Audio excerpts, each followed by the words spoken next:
Hello everyone. Let's discuss the topic Candidiasis today, which is one of the opportunistic mycosis. In this topic, we will be discussing regarding the morphology and cultural characteristics of Candida, the pathogenesis of Candidiasis, explaining the predisposing factors, virulence factors, as well as the clinical manifestations, and finally, the laboratory diagnosis and treatment of Candidiasis. So let's get started.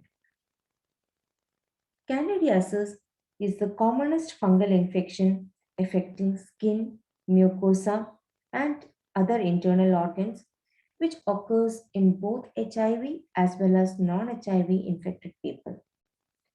An important thing to keep in mind is the phenotypic dimorphism shown by this organism, which is its unique ability to transform between three phenotypic forms in tissue as yeast form, pseudohyphal form, and true hyphae.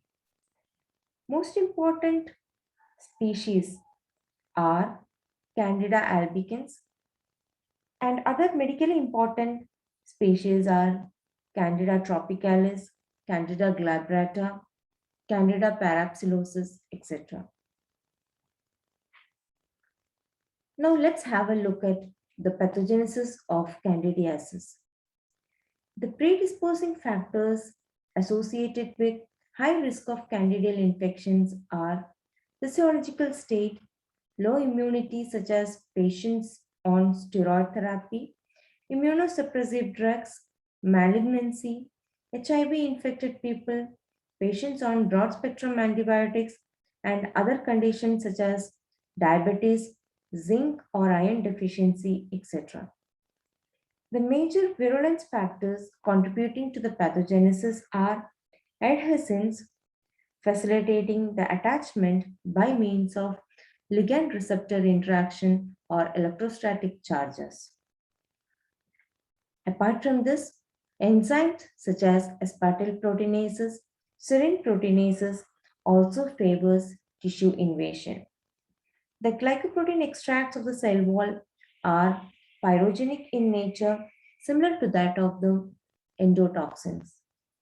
The phospholipases, which are released from the hyphal tip of the pseudohyphae, also helps in extended invasion.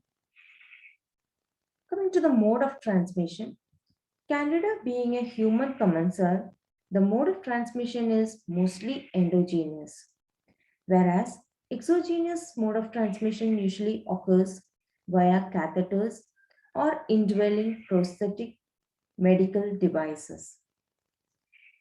Various clinical manifestations produced by Candida can be enlisted as mucosal candidiasis, cutaneous candidiasis, invasive candidiasis, and allergic candidiasis. Different forms of mucosal candidiasis includes oropharyngeal candidiasis, and this is one of the most important opportunistic fungal infection in HIV infected patients. And other mucosal candidiasis are candidal vulvovaginitis, esophageal candidiasis, angular stomatitis, dengue stomatitis, etc.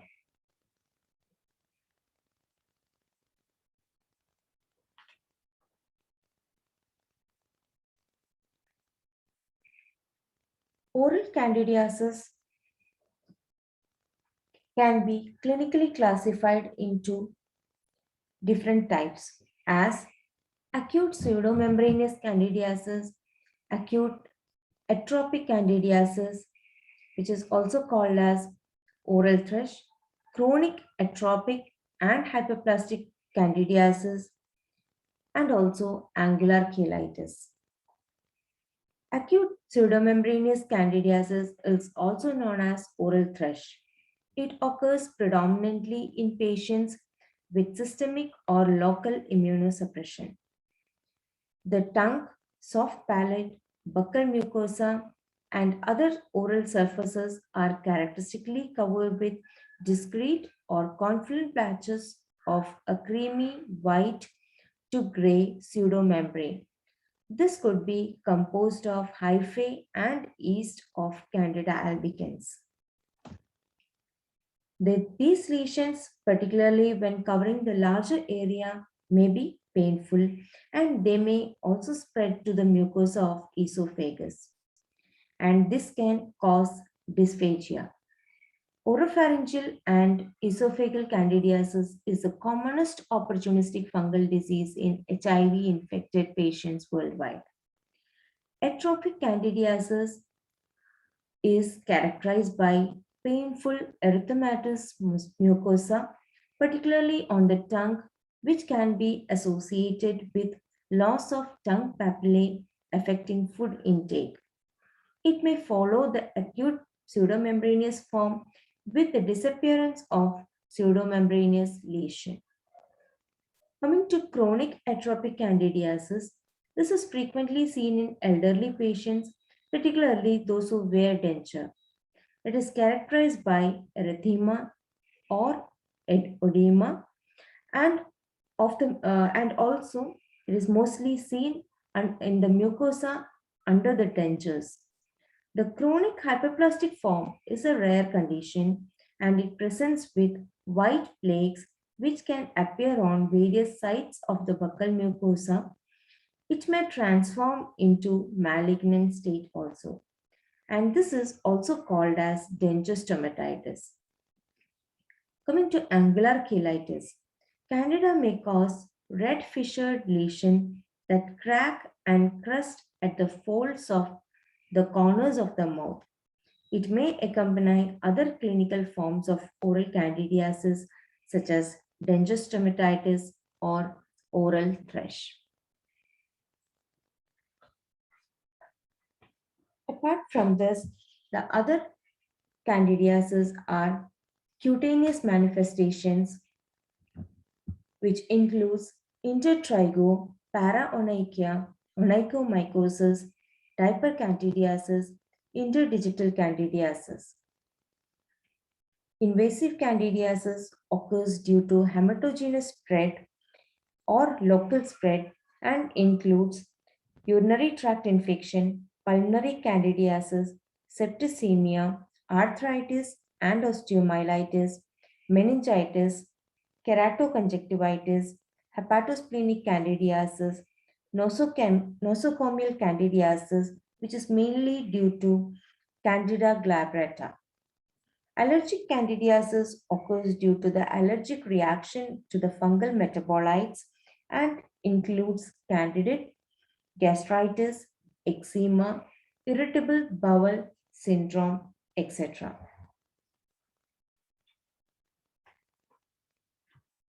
Coming to the laboratory diagnosis.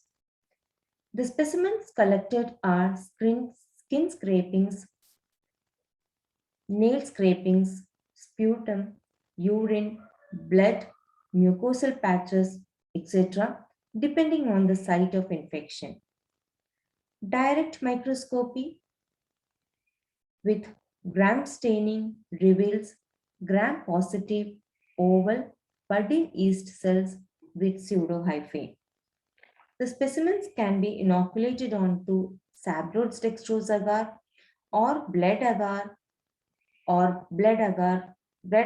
culture bottles. In blood agar, the colony morphology is creamy white and smooth and pasty and with an odor of yeast. Some important lab tests for species identification are germ tube test, which shows germ tube formation when incubated in the serum for 2 hours. Germ tube test is a very species specific for candidiasis.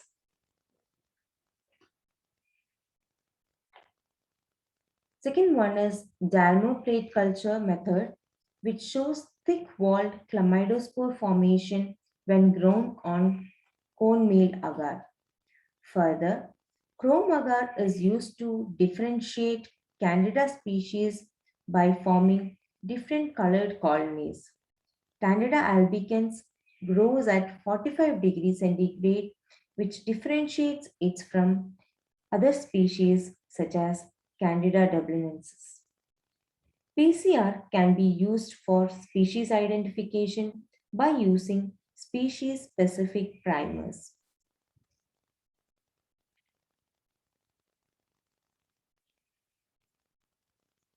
As a part of immunodiagnosis, various methods can be used, such as antibody detection, antigen detection, detection of the enzymes, and also checking for specific metabolites. ELISA and latex agglutination tests are performed for detecting the antibody against cell wall Mannan antigens. Antigens, mainly the cytoplasmic antigens and cell wall antigens, can be detected using ELISA.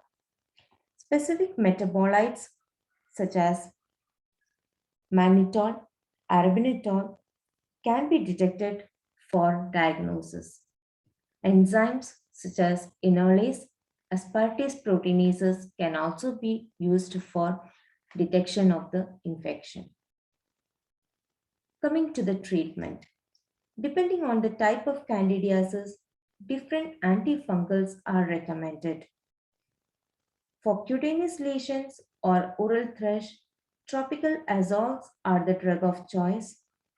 For oral fluconazole, are given for esophageal and vulvovaginal candidiasis, and in case of disseminated candidiasis, amphotericin B is the drug of choice. So to summarize, we learned regarding the opportunistic infection candidiasis, the different pathogenic species of candida, the predisposing factors, virulence factors of candida, the clinical manifestations of candidiasis, laboratory diagnosis, and treatment of candidiasis. Thank you.